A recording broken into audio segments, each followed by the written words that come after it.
যে আমি আজকে অন্তত সেই জায়গাটা এসে দেখে গেলাম যেখানে সেই অসহায় শিশু যাদের বলা হয় বেহেশতের ফুল, আমার সেই সোনার ফুলগুলো এখানে তারা মৃত্যুবরণ করেছে এবং এত মর্মান্তিক, এত কষ্ট পেয়ে মারা গেছে। আমি সৃষ্টিকর্তার কাছে আমি কামনা করি যেন তাদেরকে তিনি তাদের আত্মার শান্তি দেন এবং যারা জীবিত আছে সবাইকে বলবো যারা ব্লাড দিতে পারে তারা সবাই এগিয়ে আসবেন, ব্লাড দেবেন এবং যাকে যেভাবে হেল্প করা দরকার আপনারা সেটা করবেন।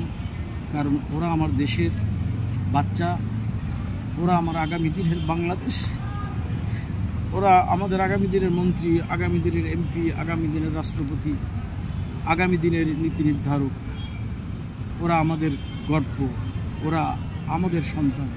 সুতরাং যেভাবেই হোক এই বাচ্চাগুলোর জন্য আপনারা শুভকামনা, মঙ্গল কামনা করবেন এবং সবাই যে যার জায়গা থেকে আপনারা এগিয়ে আসবেন। তার অভিভাবক